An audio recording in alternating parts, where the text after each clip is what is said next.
Alors, de retour à la maison, après avoir été du coup chez Barnes Noble. C'est un peu l'équivalent, je dirais, de la Fnac ici. C'est la seule chaîne de librairie que je connais pour le moment, hors librairie indépendante. Du coup, c'est là où je vais quand j'ai besoin d'un livre en particulier et surtout d'un guide touristique. Ce que j'apprécie en fait avec ce genre de magasin, c'est que c'est souvent des magasins qui regroupent plus que des livres. Là, il y avait des puzzles, une très belle sélection de puzzles et il y a aussi des vinyles. Ils ont un café et toute une section jeunesse, je dirais, avec des jouets pour enfants. Plus un peu de papeterie et quelques objets type Lego, Funko Pops. Alors là, j'y allais dans un but bien précis. En fait, je me suis rendu compte en faisant une réunion professionnelle qu'on avait beaucoup de jours fériés cette année aux États-Unis qui tombaient soit des vendredis, soit des lundis. J'en ai au moins 2 ou 3 sûrs, qui vont faire des ponts en fait, des longs week-ends de 3 jours. Et comme aux États-Unis, c'est assez compliqué de prendre des vacances, c'est vraiment pas ils sont pas trop dans la culture des vacances. J'ai décidé d'en profiter pour partir sur ces longs week-ends, on va dire de 3 jours, pour découvrir de nouveaux États américains. Du coup, je me suis dit que j'allais faire sûrement le Tennessee. J'ai envie de faire Nashville et Memphis notamment.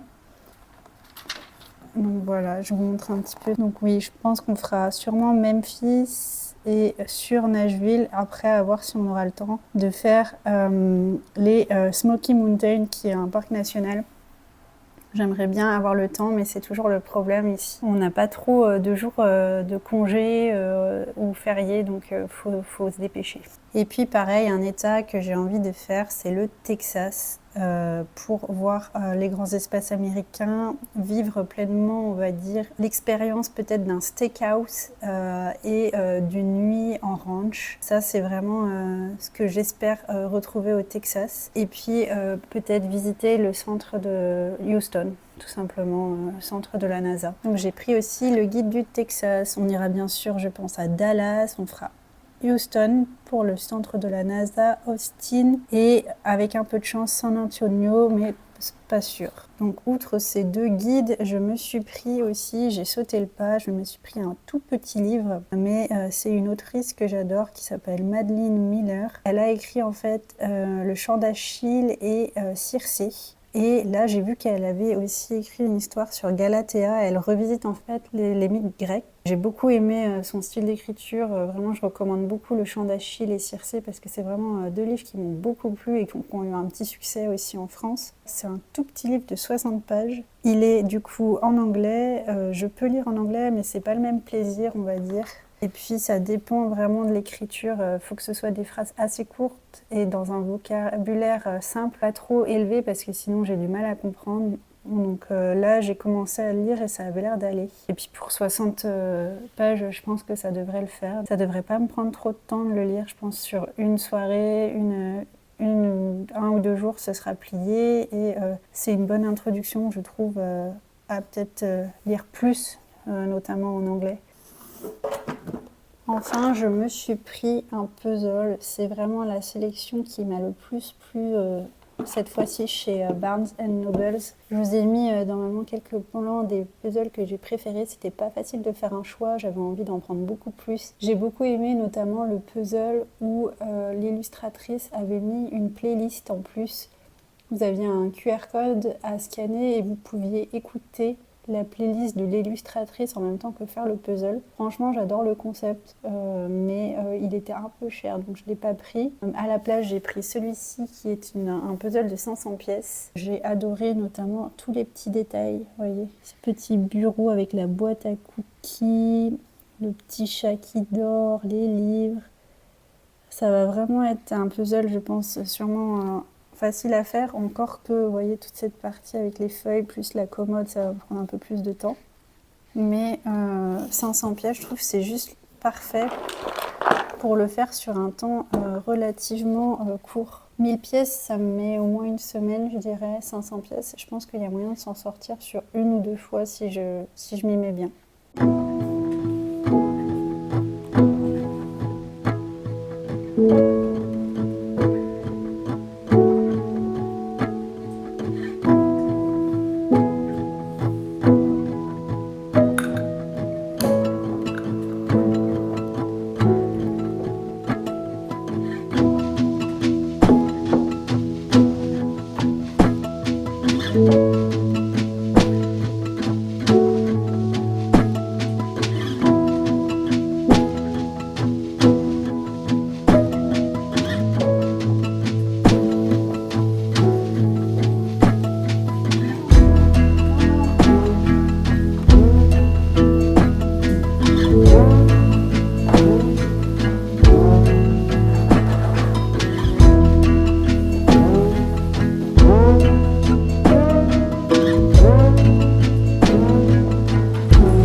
bonjour. Coucou. Alors, je vous retrouve parce que j'ai été au thrift shop et j'ai trouvé pas mal de choses. Pas tant en objets cette fois-ci, j'ai juste trouvé ces deux objets-ci, plus en termes de vêtements. J'y allais aussi pour des vêtements de printemps-été notamment. Du coup, je vais vous montrer les deux objets que j'ai trouvés et on passera aux vêtements dans un second temps. Alors, j'ai forcément petite Penny qui fait sa grosse curieuse. Je pense qu'elle a vu le ticket de caisse qui est dans un des deux paniers. Voilà. Alors, dans un premier temps, j'ai trouvé ce petit panier. Alors, il a des défauts, hein, comme chaque objet en thrift shop, mais je l'ai trouvé bien trop mignon, surtout avec les petits détails de feuilles, vous voyez, et ces petites cabanes à oiseaux. De ce côté-ci, il est en meilleur état, on va dire. Il m'a coûté 6 $ et je sais déjà où je veux le mettre parce que je le cherchais depuis longtemps. Je voudrais en fait le suspendre à un mur et en faire un range-courrier, un dépose-lettres, on va dire, au niveau de ma porte d'entrée quand on rentre en fait. Cette matière-ci, c'est parfait avec ces trous, vous voyez, qui sont ajourés. C'est parfait pour ce que je veux en faire parce que je veux l'accrocher à un mur. Donc je vais pouvoir faire passer sûrement un crochet au niveau des ouvertures qui sont ici. Et le fixer du coup à un mur. Très joli, très sympa. Je pense que si un jour j'ai envie de le repeindre, ce sera aussi possible parce que c'est une matière qui boit pas mal la peinture. Et je vais le laisser dans son jus naturel. J'aime beaucoup le détail de ces petites maisons. Deuxième objet que j'ai repéré, c'est cette petite lanterne.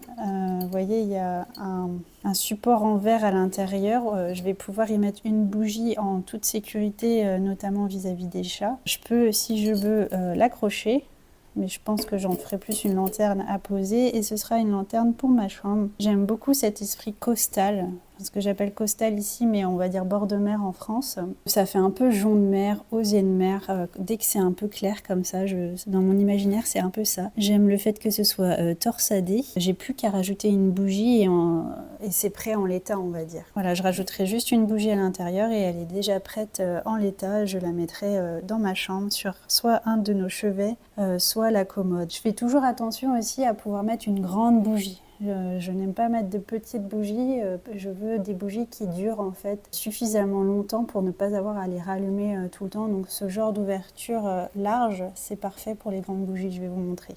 Vous voyez ce genre de bougie, alors forcément celle-ci est un peu trop haute, mais une fois qu'elles ont un peu fondu, je mets les demi-bougies dans ce genre de lanterne et c'est parfait en fait. Ça c'est le must pour moi. À toutes les saisons, avoir justement des lanternes comme celle-ci. Alors du coup, première tenue que j'ai trouvée, cette petite robe spéciale Saint-Valentin. Elle est rose avec des petits cœurs noirs dessus. Elle a coûté 4 $ et en fait je vais m'en servir parce que j'ai une journée en tant que prof Saint-Valentin. Une journée où en fait on doit porter soit du rouge, soit du rose avec des petits cœurs. Et puis même sans cette journée, j'ai pas de tenue en fait de Saint-Valentin. Et je la trouvais très mimi cette petite robe. J'aime beaucoup par exemple les petites manches qui sont un peu bouffantes. Le décolleté est assez prononcé, mais ça reste quand même correct. Quand je me penche, en fait, rien ne se voit, donc il n'y a pas de souci à ce niveau-là. Je peux mettre un short en dessous pour me sentir plus à l'aise. J'avais pas du tout de robe rose dans ce style-ci, donc c'est forcément une robe que je mettrais au mois de février et même au printemps en règle générale.